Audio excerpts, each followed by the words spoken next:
The Grand Chamber of the Galactic Council was bigger than any building on Earth. Kate Morgan stood at the small podium reserved for humans and looked up at the alien representatives. They sat in tall seats arranged in circles that went up and up like a giant theater. Each species had its own section, and humans had the smallest one tucked in a corner where the lights barely reached. Kate had been Earth's ambassador for 5 years now. She knew every face, every tentacle, every glowing eye in this room. The Zephyrians sat in the center, their blue skin shimmering under the artificial stars that floated above. Their leader, Speaker Vexnar, had 6 tentacles that he waved when he talked. Today, those tentacles moved more than usual. The translator in Kate's ear clicked on. She heard Vexnar's words change from clicks and whistles to English. "The Council has reached a decision about the human colonies," he said. His voice through the translator always sounded cold, like a computer trying to sound alive. Kate's hands gripped the edges of her podium. She already knew this would be bad news. The Council always had bad news for humans. "From this day forward," Vexnar continued, "all human colonies outside your home system will be placed under protective supervision. Council peacekeepers will be stationed on each world to ensure proper development and prevent any dangerous activities." The room erupted in clicks, chirps, and buzzes as the other species talked among themselves. Most seemed happy with the decision.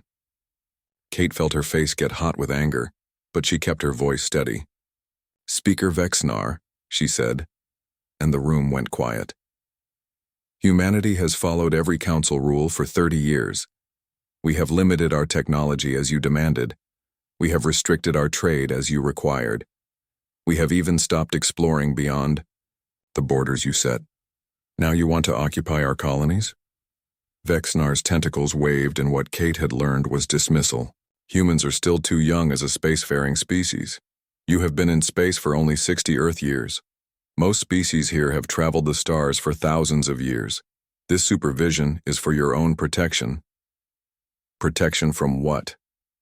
Kate asked. "From yourselves," another voice said.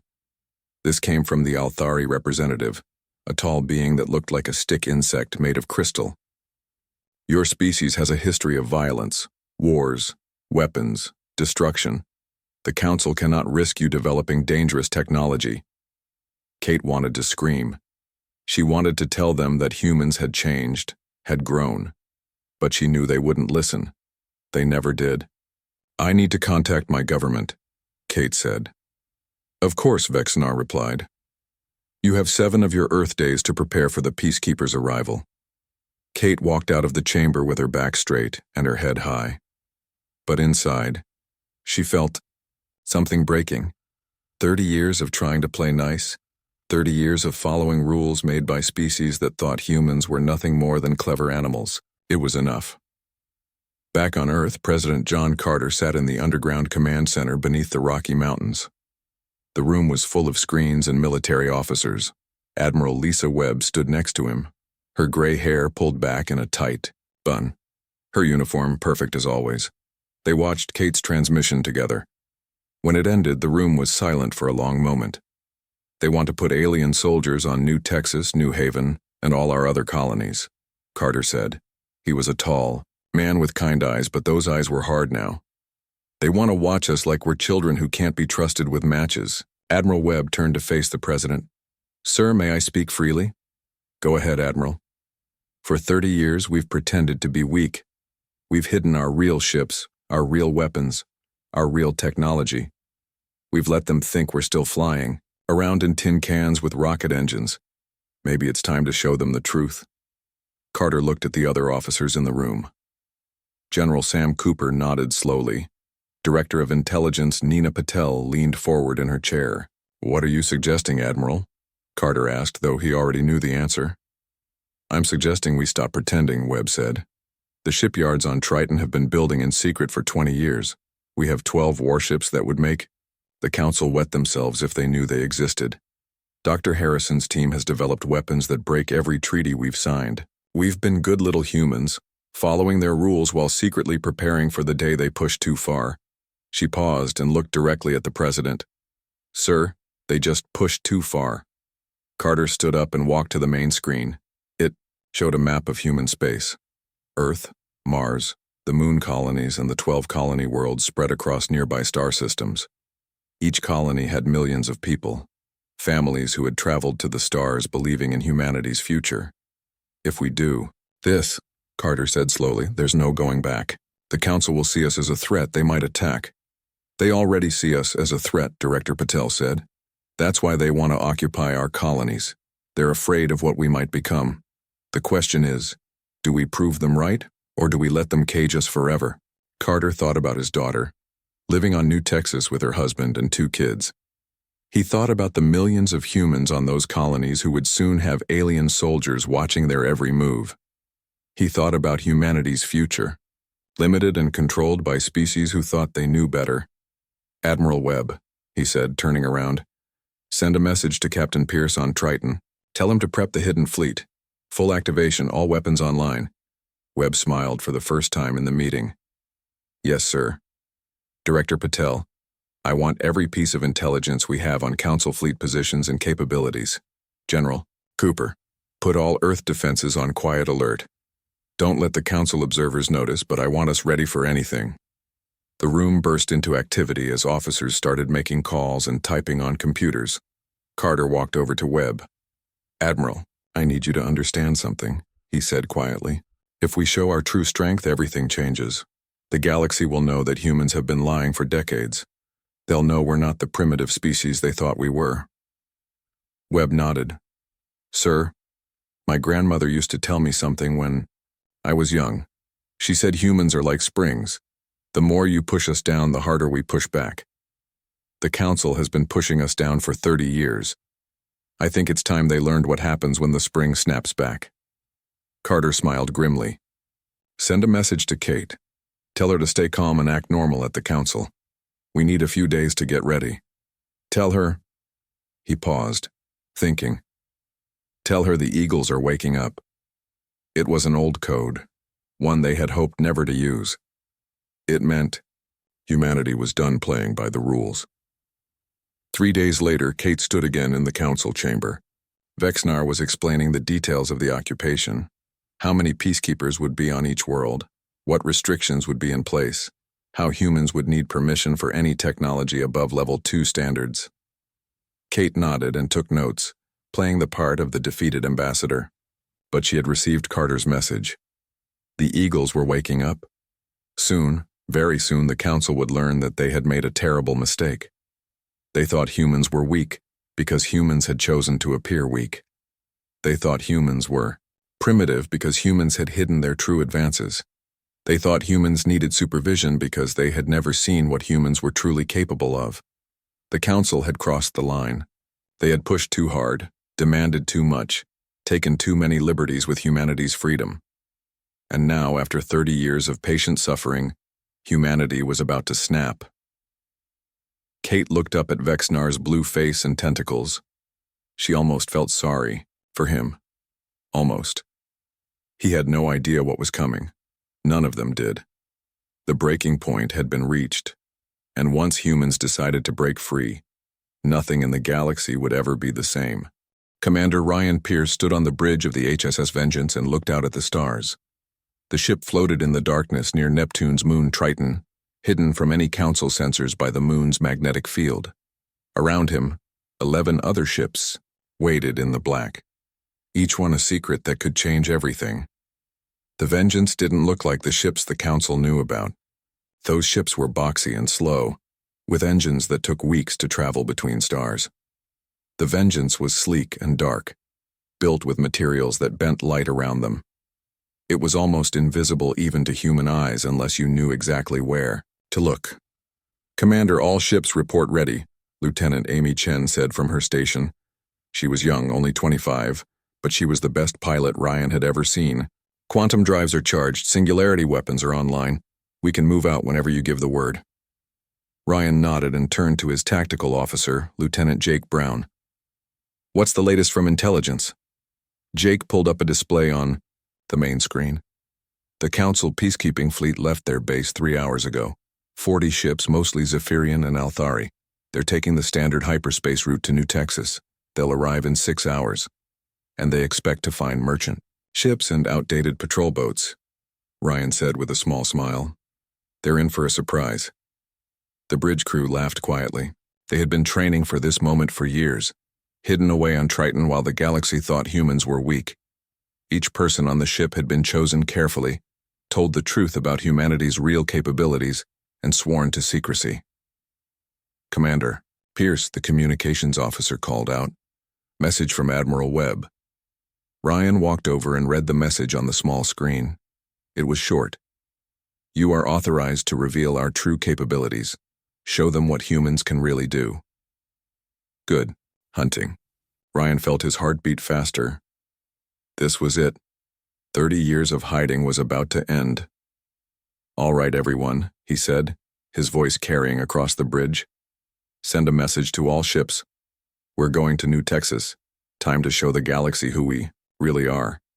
Amy's fingers danced across her controls. Quantum tunnel forming, sir, will be at New Texas in 3 seconds. 3 seconds. The Council's best ships would take 6 hours, but humans had figured out how to fold space itself to create tunnels through dimensions the Council didn't even know existed. Take us through, Ryan ordered. The stars outside the window twisted and bent. Colors that shouldn't exist flashed past them. Then, suddenly, they were somewhere else. New Texas's orange sun filled the view, and the planet itself floated peacefully below them. It looked so normal, so calm. But Ryan could see the Council fleet on his sensors, still hours away but coming fast. All ships accounted for, Jake reported. We're in position around the colony. Good. Now we wait. The hours passed slowly. The crew stayed at their stations, ready for anything. Ryan walked around the bridge, checking systems, talking to his people. They were nervous but excited. They had trained for combat their whole careers, but had never been allowed to show what they could really do. Finally, Jake spoke up. Sir, Council fleet dropping out of hyperspace in 30 seconds. All ships, weapons ready but do not fire unless fired upon, Ryan said into the fleet communication system. Let's see if they're smart enough to run. Space rippled in front of them, and 40 Council ships appeared. They were huge compared to the merchant vessels they expected to find. Each one was painted in the bright colors of their species, blue for Zephyrians, crystal white for Althari, deep red for the Gormans. Ryan could imagine the confusion on their bridges right now. Their sensors would be screaming about impossible readings, ships that shouldn't exist, energy signatures that broke their understanding of physics. The lead Zephyrian ship sent a message. Ryan had it translated and put on speakers. Unknown vessels, you are in violation of Council Technology Restrictions, Article 7, Section 12. These ships are illegal. Power down immediately and prepare to be boarded. Ryan picked up his communicator. Council Fleet, this is Commander Ryan. Pierce of the human starship Vengeance. You are approaching a human colony with hostile intent. You have 2 minutes to reverse course and return to Council space. There was silence for a moment. Then the Zephyrian captain responded, his translated voice full of confusion and anger. This is impossible. No species develops quantum tunneling, drives without Council approval. It takes centuries of research. Humans have only been in space for 60 years. We're fast learners, Ryan replied. 1 minute, 45 seconds. On his tactical screen, Ryan could see the Council ships moving into attack formation. They still thought their numbers and their shields would protect them. They didn't understand that humans had been studying their technology for 30 years, finding every weakness, developing counters to every defense. Sir, they're powering weapons, Jake announced. Ryan sighed. He had hoped they would be smarter.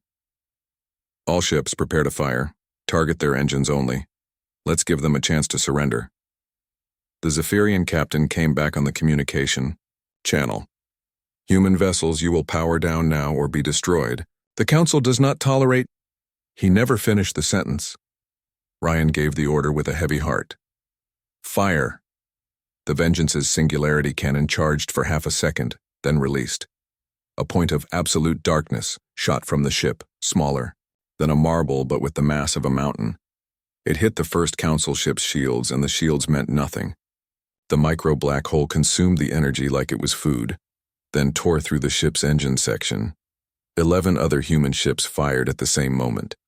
12 council ships lost their engines in less than 2 seconds. "Ceasefire," Ryan ordered. The bridge was silent except for the hum of the equipment. On the screen, they could see the council ships floating dead in space, their engines gone but their crews still alive. Ryan opened a channel to all the council ships. "You have seen a small sample of what humans can do. We targeted only your engines because we don't want to kill you. But make no mistake, we could destroy your entire fleet in seconds if we chose to. Send this message to the council. Humanity is done being treated like children. We are done with restrictions and supervision. Leave now and tell them what you've seen." The remaining council ships didn't need to be told twice. They turned and ran, jumping back into hyperspace as fast as their systems would allow. The 12 damaged ships sent distress signals, and Ryan let the council come to rescue them. Let them see what humans had done with weapons that weren't supposed to exist. "Sir," Amy said quietly, "we just changed everything, didn't we?" Ryan nodded. "Yes, Lieutenant, we did." On Earth, President Carter stood in the command center watching the live feed from the Vengeance. The room was dead silent as they witnessed 12 human ships disable a fleet more than 3 times their size without taking a single hit. Admiral Webb stood beside him with a satisfied look on her face. "The Council is going to panic," she said. "Good," Carter replied. "Let them panic. Let them wonder what else we've been hiding." Director Patel pulled up a screen showing communication intercepts from across the galaxy. "Sir, the fleeing ships are broadcasting on all frequencies. Every species in the Council is hearing about our quantum drives and singularity weapons. The news is spreading faster than we expected." Carter smiled. "Then it's time for the next revelation. Admiral, tell Dr. Harrison to proceed with the demonstration." Out near Jupiter, Dr. Paul Harrison stood in his laboratory on Research Station Prime. He was a small man with messy brown hair and glasses that he constantly pushed up his nose. Around him, his team of 30 scientists prepared for the moment they had worked toward for 20 years. "Is the wormhole generator ready?" he asked his assistant, Dr. Lucy Kim. "All systems green, Paul. We can open a stable wormhole to anywhere in the galaxy." Paul smiled. This was technology the Council said was impossible. They claimed it would take thousands of years to develop. Humans had done it in 20. Open a wormhole to the Council capital, just outside their sensor range. Lucy's fingers flew across her keyboard. Energy readings spiked. Space itself began to twist and bend. Then, like tearing a hole in paper, a perfectly circular opening appeared in front of them. Through it, they could see different stars, the lights of the Council's massive space station barely visible in the distance. "Hold it for 30 seconds, then close it," Paul said. "Let them detect it. Let them know we can reach them whenever we want." The wormhole snapped shut, but Paul knew the Council's sensors had seen it. They would be checking their readings, not believing what they saw. A wormhole from Earth to their capital, created in seconds, stable and controlled. Back on the Vengeance, Ryan received new orders from Admiral Webb. He smiled as he read them. "All ships," he announced. "Phase 2 is authorized. Show them everything." The 12 ships began to glow with energy types the Council had never seen. Shields that bent reality itself. Weapons that could unmake matter at the subatomic level. Drives that could travel faster than light without entering hyperspace. Every secret humanity had kept, every advancement they had hidden, every lie they had told about being primitive. It all ended in this moment. The galaxy had just learned the truth. Humans weren't a level 2 civilization struggling to understand basic space travel. They were something new, something that had advanced faster than any species. The news of what happened at New Texas spread through the galaxy like fire. Every species, every world, every space station buzzed with the same shocking information. Humans had technology that shouldn't exist. They had weapons that broke the laws of physics as the Council understood them. They had been lying for 30 years. Speaker Vexenar stood in the emergency session of the Galactic Council. His blue skin had turned pale, almost gray, and his tentacles shook with rage. Around Him representatives from 40 species shouted and argued in their own languages. The translators could barely keep up with all the angry voices. "Silence!" Vexnar shouted, and the room slowly quieted down. The humans have betrayed the sacred trust of the Council. They have developed forbidden technology in secret. They have attacked our peacekeeping forces. Attacked? The Althari representative's crystal body flashed red with anger. They destroyed the engines of 12 ships in seconds. They have weapons we don't understand, which is why we must respond with overwhelming force, Vexnar said. His tentacles pointed to a massive display showing the human solar system. Every species will contribute ships. We will assemble the largest fleet in galactic history.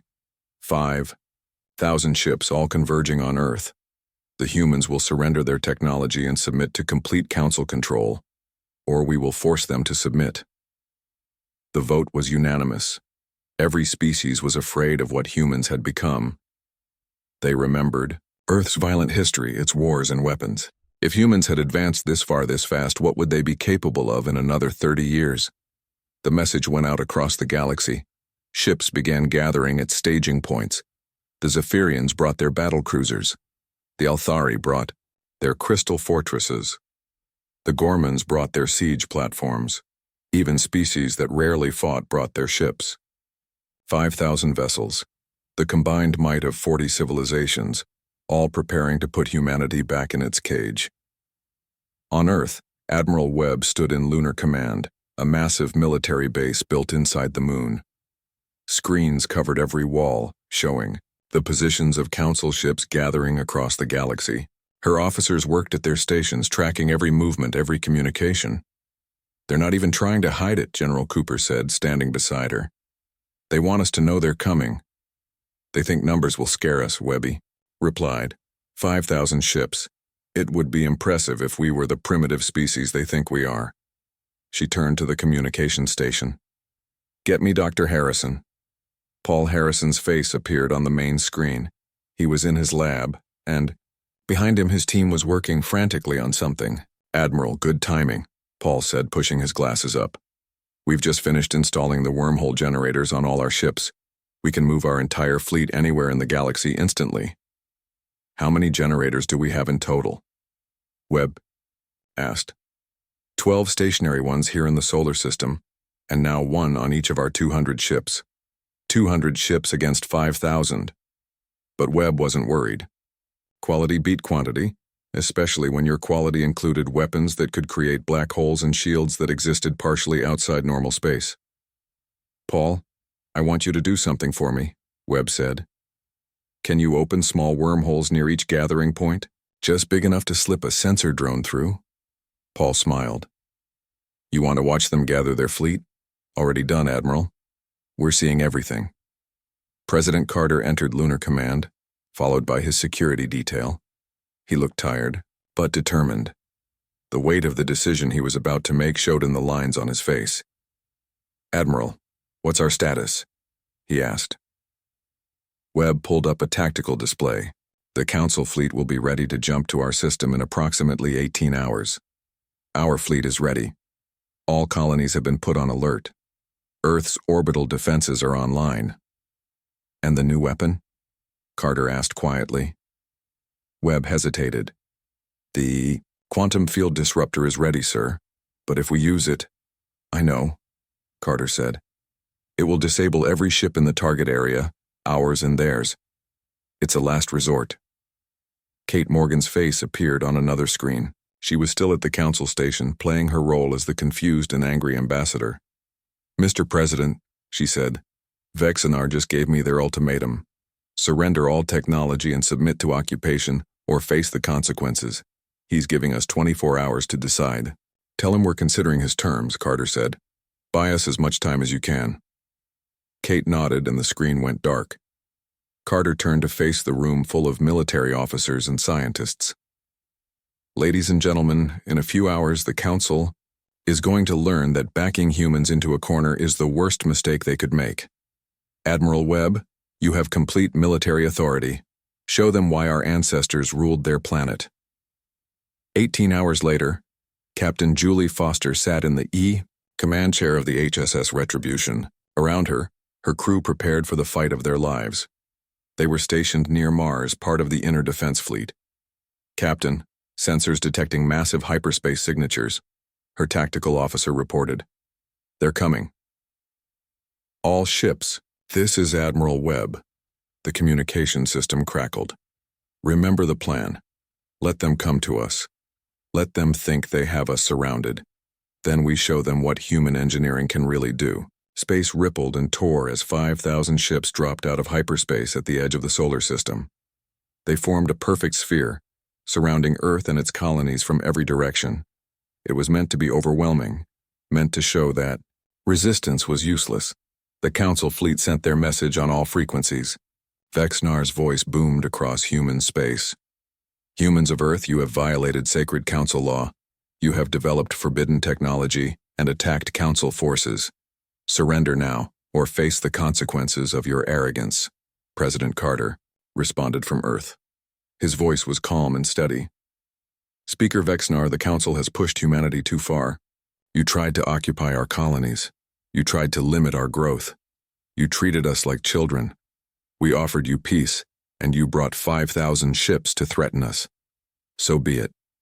The Council fleet began moving toward Earth, their formation perfect, their shields at maximum power.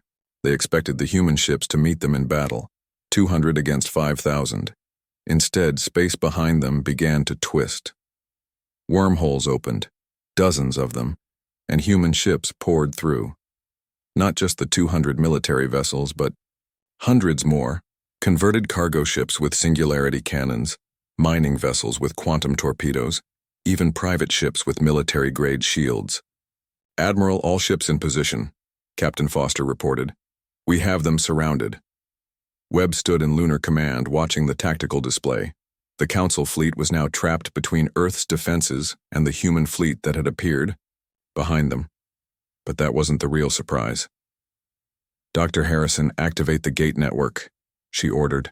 12 massive wormholes opened around the solar system, each one leading to a different human colony. Through those gates came more ships, the colony defense fleets that the Council didn't know existed. New Texas, New Haven, Aurora, Sparta. Every human colony sent their hidden defenders. In total, 800 human ships now surrounded the 5,000 Council vessels. Fire, Webb said simply. The battle was like nothing the galaxy had ever seen. Singularity cannons created micro-black holes that consumed entire sections of Council ships. Quantum torpedoes phased through shields like they didn't exist. Antimatter beams turned matter into pure energy. The Council fleet fought back with everything they had. Plasma cannons, particle beams, nuclear missiles, weapons that would have destroyed the ships the Council thought humans had. But human shields held. They bent space around the ships, sending attacks into other dimensions. Captain Foster's Retribution danced through the battle, her pilot Amy Chen having transferred to the larger ship for this fight. They targeted the Zephyrian command ship, a massive blue vessel bristling with weapons. Singularity cannon charged, the weapons officer announced. Fire, Foster ordered. The black hole shot through space, consuming 3 smaller Council ships, before hitting the command vessel. The Zephyrian ship's shields flared and died. The black hole tore through its hull, consuming metal and flesh alike before evaporating. Across the battlefield, similar scenes played out. The Council had brought numbers. Humans had brought innovation, but the real surprise was yet to come. Admiral Webb, Dr. Harrison's voice came through the communication. I'm detecting something strange. The Council fleet is trying to retreat, but their hyperspace drives aren't working. Webb smiled grimly. That's because we're generating a quantum interference field. Nothing can enter or leave hyperspace within 10 light hours of Earth. The Council fleet was trapped. They couldn't run, couldn't call for reinforcements. They could only fight or surrender. After 6 minutes of brutal combat, 3,000 Council ships were destroyed or disabled. The human fleet had lost only 12 vessels. All Council ships, this is Admiral Webb of Earth, she broadcast.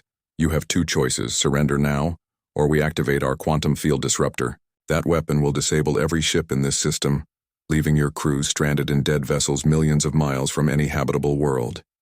You have 30 seconds to decide. One by one, the remaining Council ships powered down their weapons. The largest fleet in galactic history had been defeated in less time than it took to eat lunko. The Galactic Council chambers were empty and broken. The great floating lights had gone dark. The tall seats where representatives once sat were covered in dust and debris. Papers and data pads lay scattered across the floor, left behind when their owners fled in panic. Kate Morgan walked through the ruins with slow, careful steps. Her shoes crunched on broken glass from the windows that had shattered when panicked representatives tried to leave all at once. The news of the fleet's defeat had arrived 3 days ago, and within hours the Council station had become a ghost town. She found Speaker Vexnar in his private office, still sitting behind his massive desk. His blue skin had turned almost white, and his tentacles hung limp at his sides. He looked up when Kate entered, his large black eyes filled with something she had never seen before. Fear. "Ambassador Morgan," he said through his translator. His voice was weak, nothing like the commanding tone he usually used. "Have you come to gloat?" Kate pulled up a chair and sat down across from him. "No, Speaker. I've come to talk." "Talk?" One of his tentacles twitched. "Your species just destroyed the combined might of 40 civilizations in 6 minutes. What is there to talk about?" "The future," Kate said simply. "The Council is finished. You know it. I know it. Everyone knows it. The question is what comes next." Vexinar's tentacles writhed in what Kate had learned was confusion. "This is impossible. Humans are a level 2 civilization. The tests proved it, the scans showed it. You couldn't have developed such technology in mere decades." Kate leaned back in her chair. "That's what you wanted to see, so that's what we showed. You. Every ship you scanned was real, just not our best. Every technology demonstration was accurate, just simplified. We gave you exactly what you expected from a young species, and you never looked deeper." "But why?" Vexnar asked. "Why hide your true nature?" "Because we learned something from our history," Kate said. "When European explorers met indigenous peoples, they often destroyed their cultures, took their lands, imposed their own ideas of civilization. We didn't want to be either the explorers or the indigenous peoples, so we hid and watched and learned." A hologram shimmered into existence beside Kate. President Carter appeared, standing as if he were really in the room. "Speaker Vexnar," Carter said. "The Council made 2 fundamental mistakes.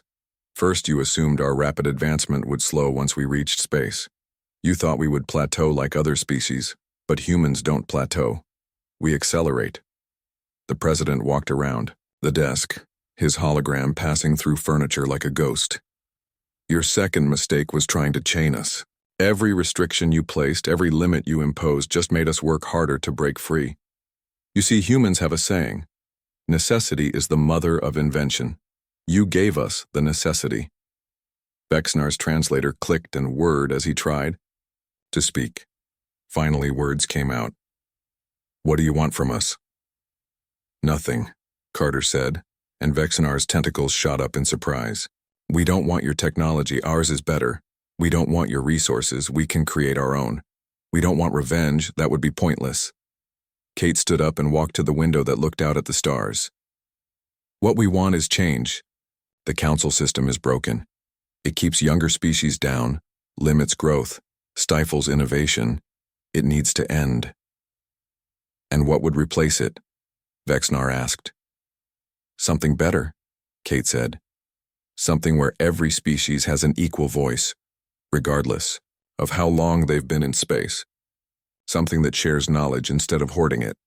Across the galaxy, human fleets appeared at every Council member's homeworld simultaneously. Not attacking, just arriving.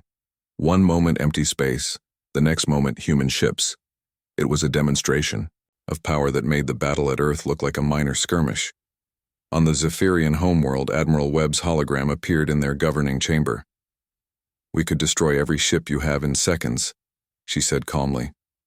"We could conquer your worlds, take your resources, impose our will, but we won't. That's not who we are." On the Althari crystal cities, Dr. Harrison's hologram materialized in their science centers. "We're here to prove a point," he said, pushing his glasses up. "The universe is vast and full of wonders. The council way of doing things, keeping species separate, limiting advancement, it's holding everyone back." On every world, the message was the same. Humanity could conquer, but chose not to. They could destroy, but chose to build. They could dominate, but chose to liberate. Back in Tuyu, his office, Vexnar watched feeds from across the galaxy. Human ships at every world.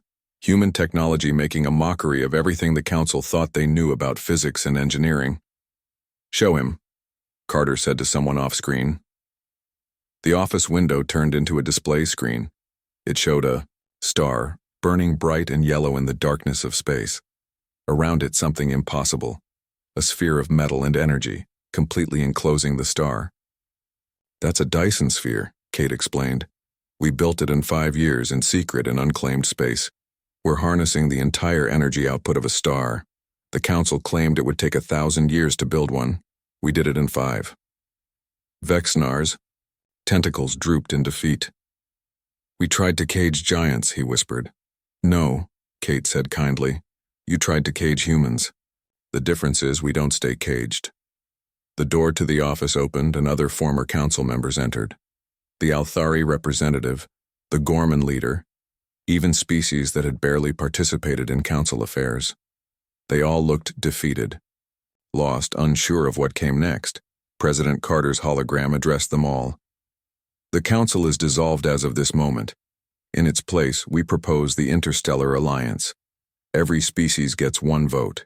Every species shares knowledge freely. No restrictions on development, no limits on growth, just cooperation and mutual benefit. And if we refuse?" The Gorman leader growled through his translator. "Then you're free to go your own way," Carter said. "We won't force anyone to join. But consider this. We're offering to share our technology. Quantum drives, wormhole generators, energy systems you can't imagine. We're offering to lift everyone up, not keep them down." Dr. Harrison's hologram appeared next to Carter's. "In the past 30 years, while pretending to be primitive, we solved problems the Council said were impossible. Faster-than-light communication, using quantum entanglement, medical technology that can cure any disease, food replication that could end hunger on every world.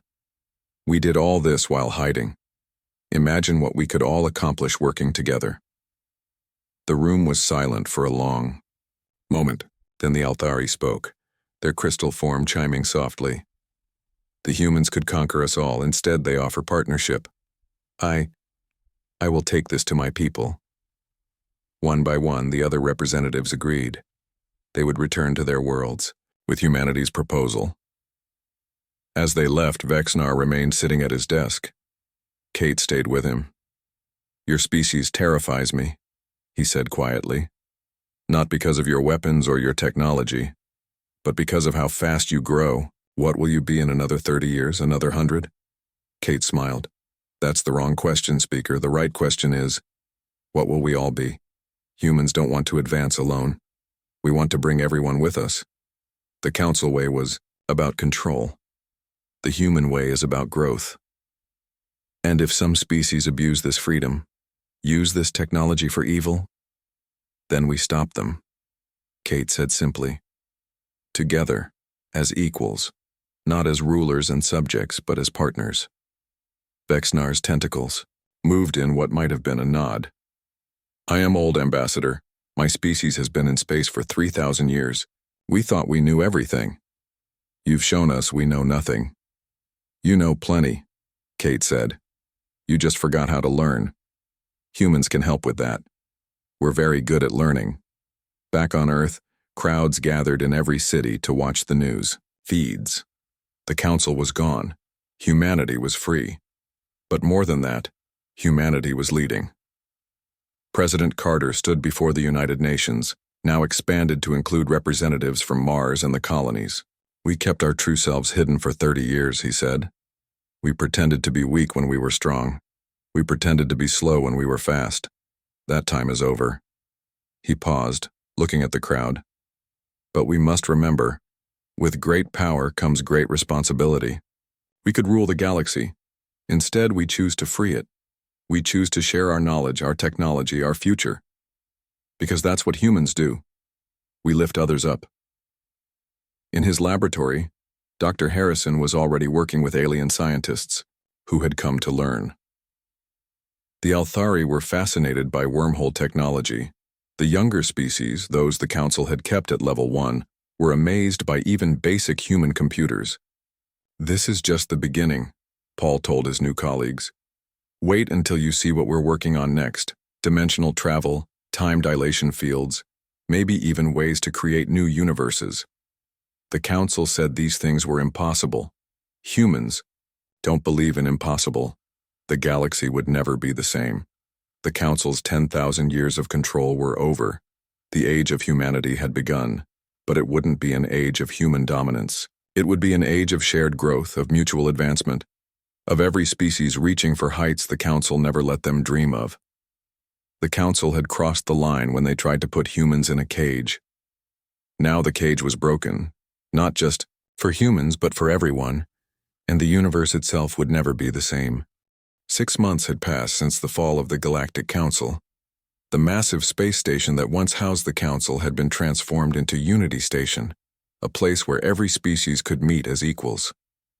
The tall seats arranged in circles were gone, replaced by a single round table where representatives sat at the same level. Admiral Ryan Pierce, promoted after the battle at New Texas, stood beside Captain Crixval of the Zephyrian fleet. 6 months ago, they had been enemies. Now they worked side by side, planning patrol routes for the joint fleet that protected trade routes between worlds. "Your species continues to surprise me," Crixval said through his translator. His tentacles moved in what Ryan had learned was amusement. "The Council told us humans were dangerous because you were primitive. They never said you were dangerous because you were brilliant." Ryan smiled. "We're not dangerous at all, as long as nobody tries to put us in chains." They stood on the observation deck of Unity Station, watching ships come and go. Human vessels with their dark, sleek designs flew next to the bright blue Zephyrian craft. Crystalline Althari ships docked beside the smaller vessels of species that had just achieved spaceflight. "I still don't understand," Crixval said. "Your species could have conquered us all. Why didn't you?" "Because conquest is easy," Ryan replied. "Building something better is hard. We chose the hard path." On Earth, President Carter sat in a conference room with leaders from dozens of worlds.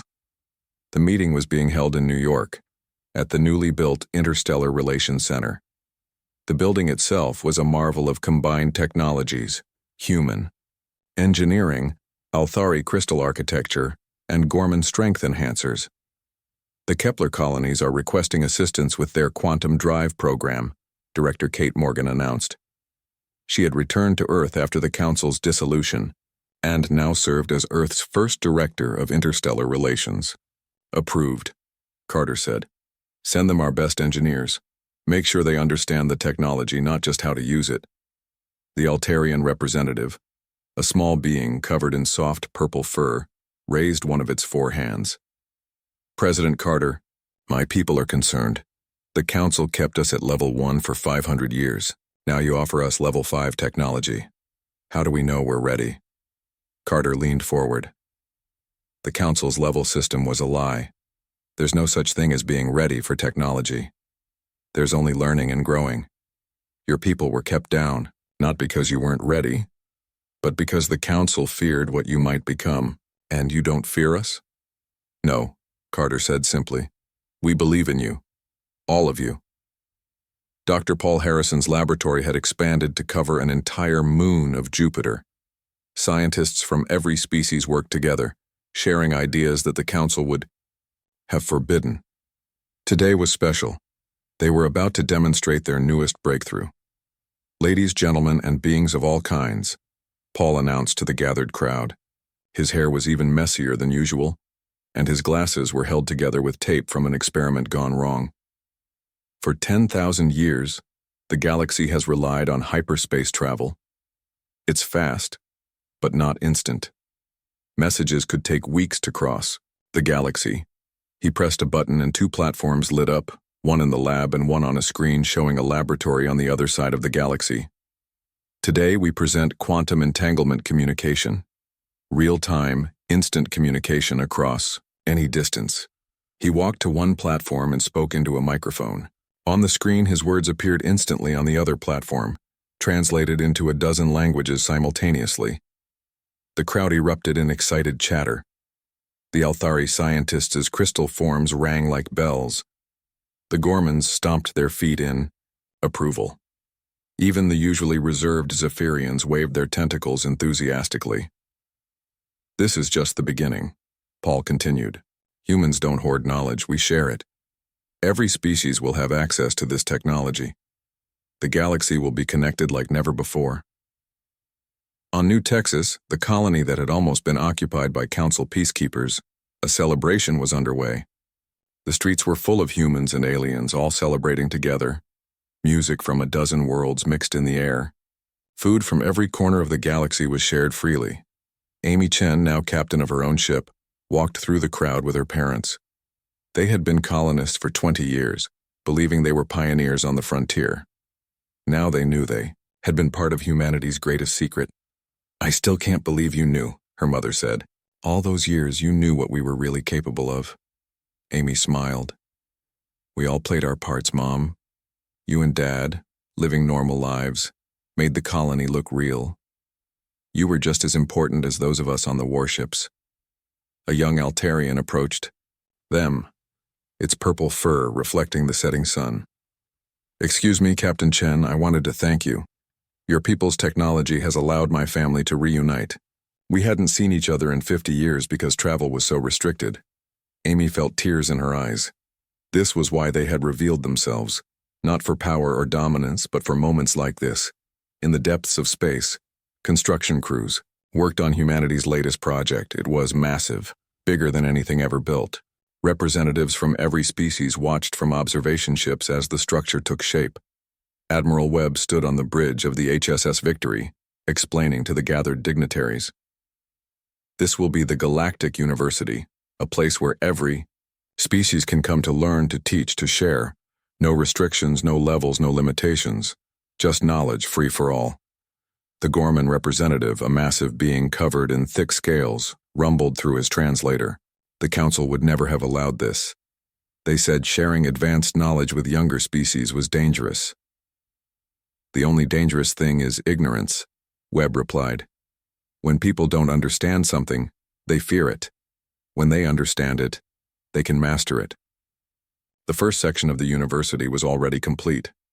Inside, humans taught quantum physics to species that had barely discovered electricity. Althari shared their crystal technology with anyone who wanted to learn. Even the youngest spacefaring species contributed, their fresh perspectives solving problems older species had struggled with for centuries. Back on Unity Station, the first meeting of the Interstellar Alliance was coming to an end. 112 species had joined, with more applying every day. The round table was crowded but equal. Kate Morgan stood to address the assembly for the final time today. 6 months ago, the Galactic Council fell. It fell not because humans destroyed it, but because it was already broken. A system based on control and limitation cannot stand against one based on freedom and growth. She looked around the table at faces, tentacles, crystals, and forms she couldn't even describe. The Council believed in control through limitation. The Alliance believes in growth through cooperation. Every species brings something unique. Every perspective has value. Together, we are stronger than any could be alone. Speaker Vexnar, now simply Representative Vexnar, raised a tentacle to speak. Director Morgan, there are still some who say humans will eventually conquer us all. That this kindness is just a trick. Kate nodded. I understand their fear. But let me ask you something, Representative. In the past 6 months, has humanity conquered anyone? No. Have we imposed our will by force? No. Have we shared our technology freely? Yes. Then judge us by our actions, not your fears. The meeting ended with agreements signed, partnerships formed, and hope restored. As representatives returned to their ships, many stopped to look back at Unity Station. It looked nothing like the old council chambers. It was open, bright, welcoming. It was a symbol of the new age. President Carter stood in his office on Earth, looking at reports from across human space. Crime was down. Education was up. The economy was booming from trade with species that had been restricted for millennia. Humanity had never been more prosperous or more united. Frank Davis, his aide, entered with a smile. "Sir, the Kepler colonies just sent a message. They've successfully built their first quantum drive. They're asking if we want to attend the maiden voyage." "Of course," Carter said. "This is what it's all about, Frank. Not keeping others down, but lifting them up." Dr. Harrison made his final presentation of the day to a mixed group of students. Some were human, some were alien, some were artificial intelligences that had achieved consciousness.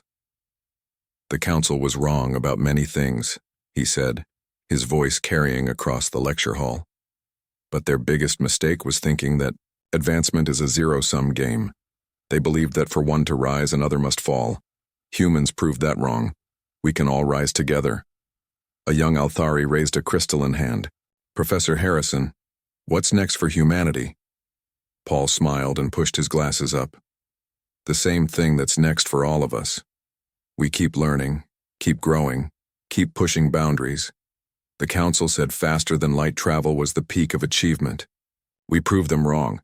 They said instant communication was impossible. We proved them wrong. Now we're working on things they never even dreamed of." "Like what?" "Time manipulation, dimensional travel, maybe even creating new universes. The council put limits on imagination. We don't believe in limits."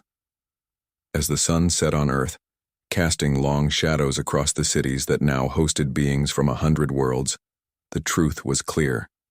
Humanity hadn't just broken free from the council's chains. They had broken the chains for everyone,